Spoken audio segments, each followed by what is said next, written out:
रासायनिक खेती जहर है, जहर है, जहर है। लहराए फसलें खेत खेत में।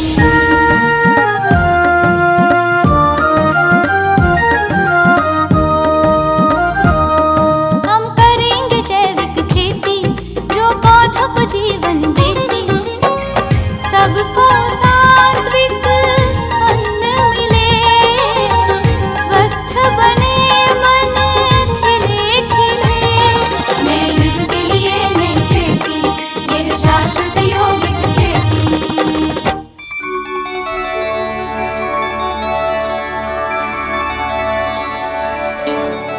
नमस्कार, शाश्वत यौगिक खेती टॉक शो में एक बार फिर से आपका स्वागत है। दोस्तों, कार्यक्रम की पिछली कड़ी में हम चर्चा कर रहे थे कि किस तरह से आज संसार के परिदृश्य बदले हैं और हर व्यक्ति व्यक्तिगत और व्यापक स्तर पर समस्याओं का सामना कर रहा है। कोई भी घर ऐसा नहीं बचा है जहां पर दुख, कलह, कलेश नहीं पहुंचा हो। और इन समस्याओं के चलते, इन समस्याओं का सामना करने के चलते हमारे स्वभाव में, हमारे व्यवहार में बहुत सारे परिवर्तन आते हैं। हम चिड़चिड़े हो जाते हैं, गुस्सैल हो जाते हैं, गलत रास्तों पर चले जाते हैं। अब जब ये व्यवहार खराब हो जाता है तो किस तरह से इसे सुधारा जाए, कैसे इसे सही रास्ते पर लाया जाए, सकारात्मक, समर्थ और श्रेष्ठ चिंतन की ओर इसे लाया जाए, आज इसी विषय पर फिर से चर्चा करेंगे। और इस विषय पर एक बार फिर चर्चा करने के लिए हमारे बीच में पधारे हैं भोपाल, मध्य प्रदेश से व्यवहार वैज्ञानिक डॉक्टर अजय शुक्ला जी। डॉक्टर साहब, आपको बहुत बहुत स्वागत। नमस्कार डॉक्टर साहब, पिछले कार्यक्रम में हमने चर्चा की थी कि समस्याएं जब आती हैं मनुष्य के सामने तो कई बार वो गलत रास्तों का सहारा ले लेता है, लेकिन यदि एक कदम भी सकारात्मक चिंतन की ओर बढ़ाया जाए तो फिर व्यवहार को बदली किया जा सकता है, समस्याओं के परिदृश्य को बदला जा सकता है। छोटी छोटी समस्याएं व्यवहार को बहुत ज़्यादा बदल देती हैं। पहले से ही समस्या मौजूद है, व्यवहार बदल गया, अब और चिड़चिड़ापन और क्रोध और समस्याएं बढ़ गई। तो किस तरह से इन छोटे छोटी जो व्यवहार में जो बदलाव आ जाता है, मन के विचारों में जो बदलाव आ जाता है, इन्हें कैसे बदली किया जा सकता है, फिर से सकारात्मकता की ओर ही जो कदम हमने बढ़ाया है, क्योंकि छोटे छोटे स्टेप लेंगे तो फिर बड़े श्रेष्ठ चिंतन की ओर भी बढ़ पाएंगे। बहुत अच्छा प्रश्न है। और देखिए, सबसे बड़ी बात है कि हम सभी अपने जीवन में ऐसा महसूस भी कर रहे हैं और अनुभव भी हमको होता है कि क्या इन छोटी छोटी समस्याओं के कोई व्यवहारिक हल हो सकते हैं जी। तो बहुत सहजता से मैं अगर आपके सामने ये बात रखूं तो कुछ पक्ष बहुत सहज हैं। जैसे उदाहरण के लिए, अगर किसी इंसान को ये कहा जाए कि आप परिवार में सुबह का भोजन एक साथ करें, हाँ जी, तो ये बड़ी सहज बात है। इसके लिए ऐसा नहीं है कि आधुनिक साधनों की आवश्यकता है या डाइनिंग टेबल हो तो ये पॉसिबल है। ज़मीन पर बैठकर भी हमारे भारतीय संस्कृति का ध्यान रखते हुए अगर हम सब लोग भोजन एक साथ रख दें बीच में और पूरे परिवार के लोग एक साथ बैठ जाएं, तो वहाँ भी दिखने में विचार का आदान प्रदान नहीं हो रहा है, लेकिन कोई न कोई भोजन के एंड तक ऐसा पक्ष, चाहे पति पत्नी के बीच में या बच्चों के बीच में होगा, कि वो कहेंगे और उनको ऐसा रियलाइज होगा कि यही मौका है कि इस आधे घंटे में या 15-20 मिनट की प्रोसेस में हम अपनी बात रखें। और हो सकता है कि भोजन के एंड तक परिवार का मुखिया या परिवार का कोई बड़ा सदस्य इस बात के लिए तैयार हो जाए कि जो प्रश्न है वो बहुत अच्छा है और हम सब लोग इसका समाधान कर सकते हैं, हम सब लोग मिलकर इस पर सोच सकते हैं।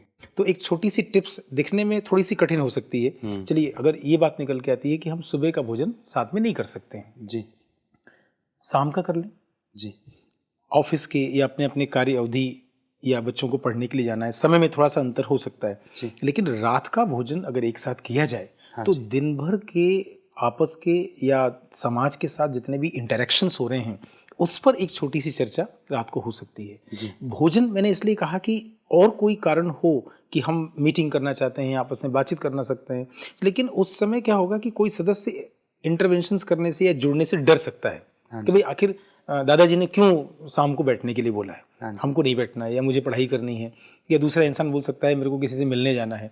लेकिन भोजन एक छोटा सा कारण हो सकता है कि हर परिवार अगर भारतीय संस्कृति की इस बात को ध्यान में रखकर एक समय साथ में भोजन करे तो दिखने में छोटी सी टिप्स है, लेकिन मन की बहुत सारी समस्याओं का समाधान उस छोटे से परिवार में आपस में बातचीत के द्वारा मिल सकता है। कहीं ना कहीं एक मनोवैज्ञानिक हल है साथ में बैठने का, और चूंकि भोजन करना एक सकारात्मक प्रक्रिया है जी, तो उस वक्त सकारात्मक दृष्टिकोण भी ज्यादा रहेगा। डॉक्टर साहब, जैसे किसान भाइयों के मद्देनज़र हम बात करें तो किसान भाइयों की जो प्रैक्टिकल समस्याएं होती हैं, कभी ऋण का बोझ उन्हें तंग कर रहा होता है, कभी बारिश समय पर नहीं आई या कभी ज़्यादा बारिश आ गई, कभी बिजली नहीं है, कभी मजदूर खेत में काम करने वाले अवेलेबल नहीं हैं, कभी बाज़ार मूल्य ठीक नहीं मिल रहा फसल का। ऐसी अनेक प्रकार की समस्याएं हैं उनके सामने। वो अपनी इन व्यवहारिक समस्याओं से जूझ रहे होते हैं और ये समस्याएं उनके व्यवहार को बदल देती हैं। उनका बोलने का तरीका बदल जाता है, बातचीत करने का तरीका बदल जाता है। कई सारी समस्याएं तो बात करने से ही हल हो सकती हैं, जी। मगर चूंकि अब बात करने का तरीका ही बदल गया, अंदाज ही बदल गया, क्रोध और चिड़चिड़ापन अगर सवार हो गया है तो बनते काम भी बिगड़ रहे हैं। जी, तो ऐसे में देखिए, बहुत अच्छी बात आपने कहा। सबसे बड़ी बात आती है कि भारतीय ट्रेडिशन को हम देखें, परंपरागत खेती को देखें, तो उसमें एक बड़ा अच्छा स्टेटमेंट लगेगा और दुख भी होता है कि आज भी वो स्टेटमेंट जिंदा है कि भारतीय किसान कर्ज में जन्म लेता है और कर्ज में ही मर जाता है। अब प्रश्न उठता है कि अगर औद्योगिकरण हुआ तो उसके बावजूद एक नई चीज आ गई कि 80% हम एक जमाने में डिपेंड थे खेती के ऊपर जी, लेकिन आज भी वो आंकड़ा सेम है। आप आश्चर्य करेंगे कैसे कि जितने भी कृषि के उत्पाद हुए, उस उत्पाद को समाज तक विभिन्न वस्तुओं के रूप में पहुंचाने में पुनः उन उद्योगों ने सपोर्ट किया। जी जी, जैसे उदाहरण आप देखें कि सोयाबीन की कितनी बड़ी बड़ी इंडस्ट्री हमारे देश में है और उसके जो प्रोडक्ट आ रहे हैं, दूध से लेके और बाकी सारे प्रोडक्ट, तो डिपेंडेंसी एग्रीकल्चर के ऊपर इंडस्ट्री की है। तो किसान इस बात से हतोत्साहित नहीं हो कि जो हम उगा रहे हैं उसका समाज में उपयोग नहीं है।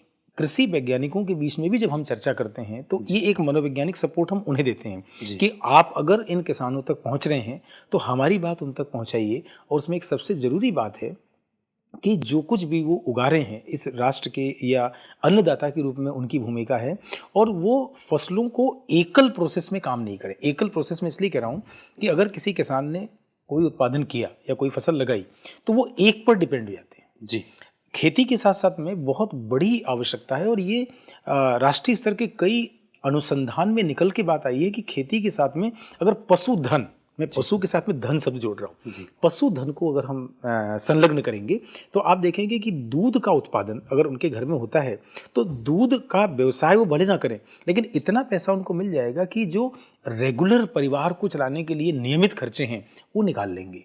अब कोई प्राकृतिक आपदा आ भी गई तो हमारे जो खेतों के अंदर एक रिसाइकिल प्रोसेस है, कोई भी चीज़ बेकार नहीं होती है। मेरी माँ, मुझे याद है कि बचपन में बड़े फार्म हाउस में हमारा था तो उसमें से शाम को भुट्टे को भूनकर हमको खिलाती थी जी। तो हम उनसे पूछते थे कि ये कंडे आपने कैसे बनाए, तो कहा कि बेटा 2 गाय है ना अपने पास, तो गोबर से ये कंडे बन गए। अब इन कंडों को जला के हम ये भुट्टों की सिकाई कर रहे हैं। अब जो भुट्टे हमने खा लिए तो उसका जो पूरा लकड़ी बची हुई है उसको हमने इस गाय को खिला दिया।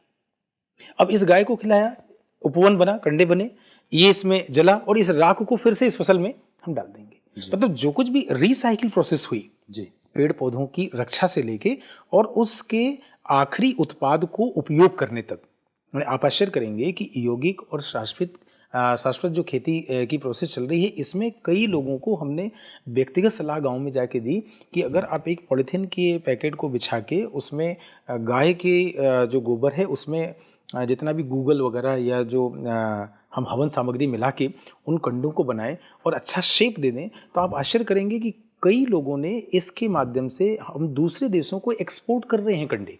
और वो छोटे से पैकेट की जो कास्ट है वो बहुत ज़्यादा है।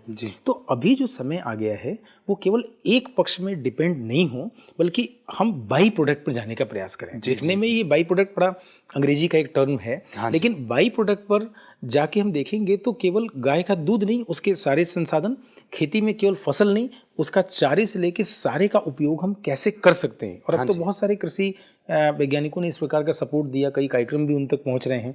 तो किसानों को देश में जोड़ा गया है और उनको भी बात समझना चाहिए कि अगर कई वर्षों से कृषि वैज्ञानिक हमको ये बोल रहे हैं कि हम खेती के साथ पशुधन का उपयोग करें या अपने कई एकड़, जैसे मान लीजिए 20 एकड़ जमीन है हमारे पास में, उसमें से 2 एकड़ में हम फलदार वृक्षों को लगा दें जी। तो फलदार वृक्ष एक दूसरा ऑप्शन हो सकता है कि खेती में अगर कोई नेचुरल क्लेमिटीज आई है, प्राकृतिक आपदा आई है, तो हमारे वृक्ष हमको, और जो हमारे सीजनल फल हैं, चाहे वो आम हो, अमरूद हो, आंवला आजकल आप देखें तो आंवले की खेती भी बहुत ज़्यादा उपयोगी है। मैं ये नहीं कहता कि सारे खेत में आंवला लगा दें आप, जी, जी। लेकिन हम अपने खेत को कई भागों में विभाजित कर सकते हैं, कई ऑप्शंस पे जा सकते हैं, और अचानक जो प्राकृतिक आपदा आती है और उससे जो आर्थिक परेशानी क्रिएट होती है, घर चलाने में परिवार के सदस्यों के बीच में द्वंद्व पैदा होता है, निराशा आती है, हम दूसरे ड्रग्स की तरफ चले जाते हैं, इन सब दुखों से बचने का ये अलग अलग ऑप्शंस हो सकता है। ये कारगर उपाय है कि आप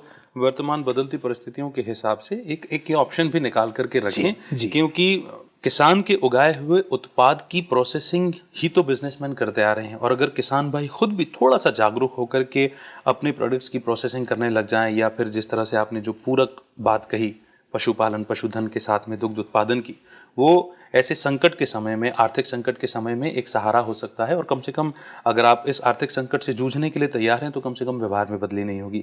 एक और महत्वपूर्ण बात मैं आपको बताना चाहूँगा दोस्तों कि डॉक्टर अजय शुक्ला खुद भी शाश्वत यौगिक खेती का प्रयोग करते रहे हैं, कर रहे हैं, और गांव-गांव में जाकर के शाश्वत यौगिक खेती का प्रचार प्रसार भी कर रहे हैं। डॉक्टर साहब, मैं थोड़े से व्यवहारिक सॉल्यूशन में आपसे जानना चाहूँगा, क्योंकि आपने बहुत गांव-गांव जाकर के अनेक छोटे बड़े सभी प्रकार के संस्थानों में, यहाँ तक कि सरकार के साथ, इंटेलिजेंस एजेंसियों के साथ में भी आप प्रशिक्षण का कार्य करते रहे हैं। जब व्यवहार बदल जाता है, ये तो चलिए एक प्रिकॉशन हो गया कि अगर हम ये रास्ता अपना लेते हैं तो ऐसा हो सकता है। व्यवहार बदल चुका है, मैं चिड़चिड़ा हो चुका हूँ, मैं गुस्सैल हो चुका हूँ, मैं निराश हो चुका हूँ, क्योंकि आपने खुद भी जिक्र किया बातों में कि कई बार किसान भाई आत्महत्या की ओर चले जाते हैं। जी। मनोबल पूरी तरह से टूटा हुआ है, गिरा हुआ है।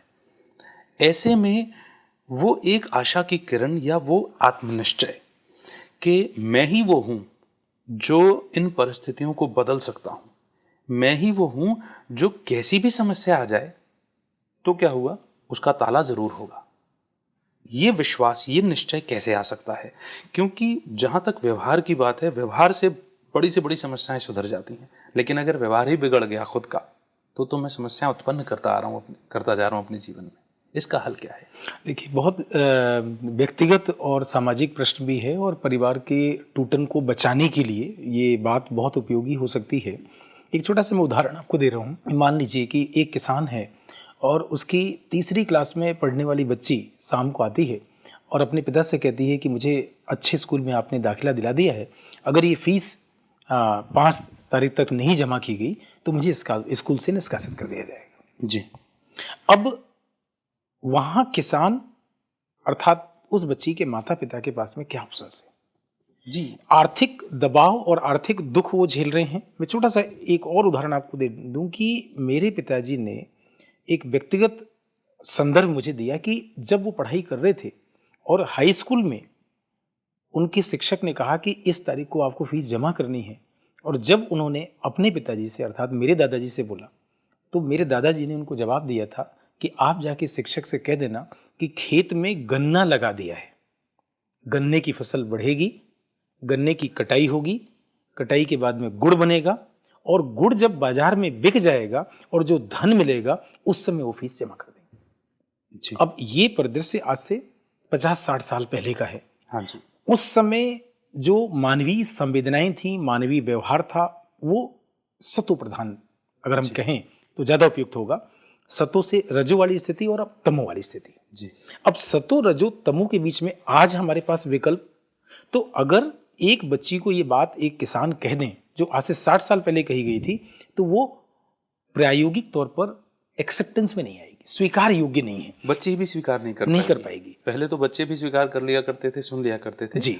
बच्चे ही स्वीकार नहीं कर पाएगी क्योंकि दृश्य पूरी तरह से बदल चुके हैं। डेफिनेटली। अब हर जो आपने बड़ा ही प्रैक्टिकल उदाहरण दिया और अपने परिवार का एक निजी उदाहरण भी आपने यहाँ हमारे सामने रखा है, अक्सर करके यही मानसिक आर्थिक दबाव किसान भाइयों के ऊपर रहता है।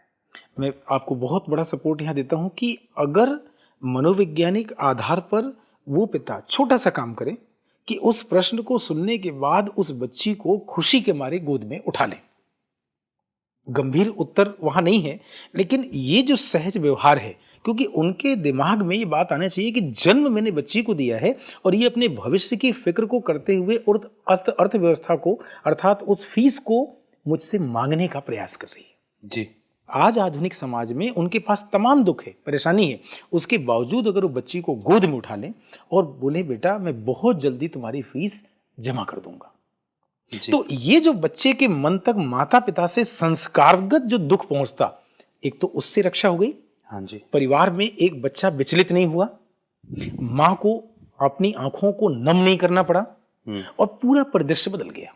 देखिए, दिखने में ये समाधान नहीं है, लेकिन इमीडिएट ऐसा हुआ और उस परिवार में जब बातचीत होने लगी तो माँ ने धीरे से कहा कि कोई बात नहीं, अपने घर में संकट आया ना, मेरे जेवर रखे हुए हैं, इनको अगर हम रख देते हैं और कुछ पैसा लेके अपनी बच्ची को पढ़ा देते हैं, हमारे पास संकट आता है, परिस्थितियां आती हैं, अगली साल फसल अच्छी होगी, हम अपने गहने वापस ले आएंगे। जी, ये दिखने में समाधान है और ये समाधान इतना गुप्त है कि ऐसा हर एक परिवारों में, कई परिवारों में, अनगिनत परिवारों में हुआ है, लेकिन वो बात छिपी हुई है। हाँ जी। लेकिन वो सहजता युक्त व्यवहार, बहुत सहज व्यवहार है। तो कई बार दिखने में जो गुण है, सहजता या सरलता, बहुत छोटा है, लेकिन इसकी जो डेप्थ है, इसकी जो गहराई है, वो बहुत बड़ी है। गोद में उठा लेना, इसका अर्थ है कि उन पिता को अपनी दोनों बाहों को फैलाने के लिए कितना मन को प्रसन्न करना पड़ेगा, उनकी सोच में कितना अंतर आ जाएगा। तो जो हमने बातचीत की थी कि दिखने में हम जो कह रहे हैं समाज को प्रत्यक्ष रूप से कि आप अपनी साधारण सोच को, अपनी नकारात्मक सोच को, अपनी व्यर्थ सोच को समाप्त कर दो, तो दिखने में हमको दबाव पड़ रहा है कि हम ऐसा क्यों कर दें, लेकिन इसके बदले में जो सकारात्मक चिंतन हुआ, जो समर्थ चिंतन हुआ या जो महान चिंतन हुआ, उसने तो पूरा परिदृश्य बदल दिया। और राजयोग मेडिटेशन का एक छोटा सा उदाहरण मैं आपको दूं कि जहां एक पक्ष हमने रखा, एक दूसरा पक्ष है। राजयोग मेडिटेशन कहता है कि मन की, आत्मा की अवस्थाओं तक हम जाएं तो बहुत सहज है, हम अचेतन मन तक चले जाएं, हम अवचेतन मन को ढूंढ लें, हम चेतन मन से बातचीत करने लगे, और एक बार तीनों से बातचीत शुरू हो गई तो आप देखेंगे इसका परिणाम क्या होगा, जीवन दर्शन, और उसी परिवार में उमंग, उत्साह और जीवन का लक्ष्य दिखाई देने लगेगा। जी, दिखने में ये छोटी छोटी बातें हैं, लेकिन एक आम आदमी के लिए अपने परिवार को, समाज को बचाने के लिए, और उसी युवा मन का एक और उदाहरण कि जहां एक जवान बच्चा बोले कि मैं पढ़ाई भी नहीं कर पाया आर्थिक संकट के चलते, लेकिन आप मुझे खेती से क्या दे दोगे, तो वही धैर्य और सहजता जो राजयोग मेडिटेशन से हमको मिल रही, वही माता पिता एक बात और बोल सकते हैं कि बेटा चिंता मत करो, मुझे ये समझ में आ गया है कि इस खेती में जितनी चीज़ें निकल के आ रही हैं, पशुधन है, फल फूल हैं, इन सबको बेचने के बाद में हमने तय किया है कि ये दूध जो दिखने में 40 रुपये लीटर, 50 रुपये लीटर है, ये नहीं बिकेगा, क्योंकि हम कुछ पैसा इकट्ठा करके शहर में एक दुकान स्थापित करेंगे। तुम नहीं पढ़ पाए ना, कोई बात नहीं, और वहाँ इस दूध के जितने उत्पाद हैं, चाहे वो मक्खन के रूप में हो, दही के रूप में हो, छाछ के रूप में हो, मिठाइयों के रूप में हो, तो हमारे घर का एक बच्चा शहर में काम कर लेगा और हमारा जो उत्पाद था, जिसको हम कम कीमत में गांव में दे रहे थे, उस कम कीमत की बजाय हमें उचित दाम इसका मिलने लगेगा। बच्चे के मन में कि मैं युवा हूं, मैं खेती नहीं कर सकता हूं, एक विकल्प हमने फिर तलाश कर लिया। जी, लेकिन ये केवल राजयोग मेडिटेशन से जो मूल्य हमारे अंदर विकसित होंगे, वहीं पर ये छोटे छोटे उपाय निकल पाएंगे। जी डॉक्टर साहब, बड़े आसान से उदाहरणों से बड़े ही कम समय में हमने जो पिछले एपिसोड में चर्चा की थी, हमने जो आज चर्चा की, वो आज बड़े सरल रूप से स्पष्ट हो गया हम सभी के सामने। जब आप कह रहे थे सकारात्मक चिंतन, समर्थ चिंतन और महान चिंतन या महान विचार करना, आज के उदाहरणों से स्पष्ट हो गया कि वो बड़ा ही आसान सा उदाहरण है कि एक गृहिणी घर की कह रही है कि मेरे जेवर गिरवी रख दो और हम इससे मिलने वाली कीमत से अपनी बच्ची की फीस अदा कर सकते हैं। इसमें त्याग का गुण छुपा हुआ है और त्याग के गुण को ही तो महान गुण कहा गया। स्वतः ही महानता आ रही है और उसे दिखाने की जरूरत नहीं है, साबित करने की जरूरत नहीं है, लेकिन ये महानता का गुण या विचार तब उत्पन्न हो पाया जब हमने सारे मानसिक दबाव को, सारे आर्थिक दबाव को, सारे सामाजिक दबाव को दरकिनार किया और शांत मन से सबसे पहले स्वीकार किया उस परिस्थिति को। जब अपनी बच्ची को खुली बाहों से गोद में उठा लिया, पूरा परिदृश्य बदल गया। इसी तरह से न जाने कितने सारे संकट हमारे सामने जरूर आते होंगे। कर्ज चुकाना है, बारिश आ गई, बिजली नहीं है, मजदूर अवेलेबल नहीं है, न जाने ऐसी कितनी सारी समस्याओं का सामना हम रोजमर्रा के जीवन में करते हैं। लेकिन अगर राजयोग मेडिटेशन के अभ्यास से हमने अपने मन को शांत कर लिया है, अपने मन से बात करना शुरू कर दिया है, तब इस सकारात्मक चिंतन, समर्थ चिंतन और महान चिंतन को आसानी से प्रैक्टिकल में लाया जा सकता है। और यही सकारात्मकता है, यही कमज़ोर मन का उपाय है कि किस तरह से आत्मबल बढ़ाया जाए। डॉक्टर साहब, मैं सभी किसान भाइयों की ओर से आपका तहे दिल से शुक्रिया अदा करता हूं कि आप अपना समय चुरा करके आए और आपने इतना आसान उपाय हमें बताया कि किस तरह से आत्मबल बढ़ाना है। बहुत बहुत शुक्रिया आपका। नमस्कार दोस्तों, आज के कार्यक्रम में हुई चर्चा को आइए एक कमेंट्री के माध्यम से समझें।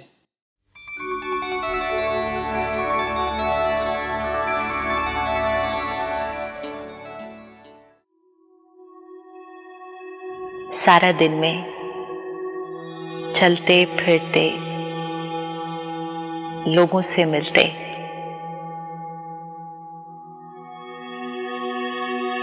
अपने आप को देखते हैं। काम करने वाली, काम कराने वाली शक्ति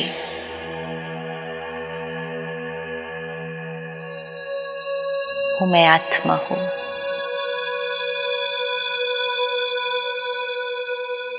मैं आत्मा वो बीज हूं जिससे मेरे परिवार, मेरे व्यवसाय और इस सृष्टि रूपी वृक्ष का निर्माण होता है।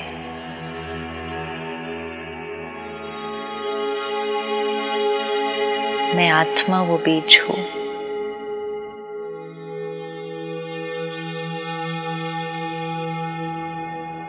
मेरा प्रभाव चारों तरफ फैलता है।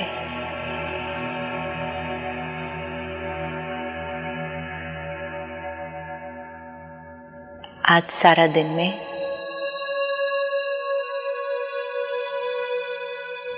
सब काम करते हुए, परिवार को संभालते हुए,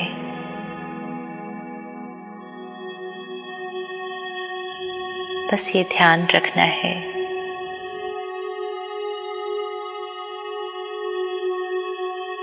मैं शांत स्वरूप आत्मा हूं।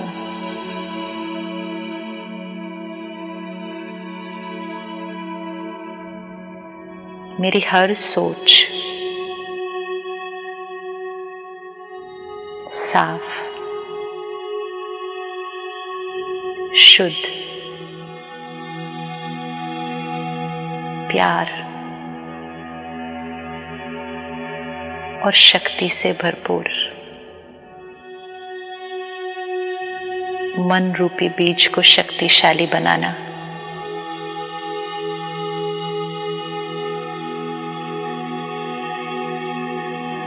ये मेरे जीवन की सबसे पहली जिम्मेवारी है।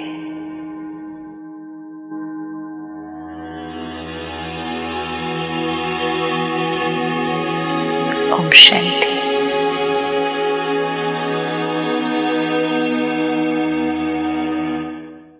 दोस्तों, आज के कार्यक्रम में जो कुछ भी चर्चा हुई है, मैं समझता हूं कि आपने भी उसे गंभीर रूप से लिया होगा और इसे गंभीरता से लेना होगा, क्योंकि आज सारे दृश्य देखने में हमारे विपरीत जा रहे हैं।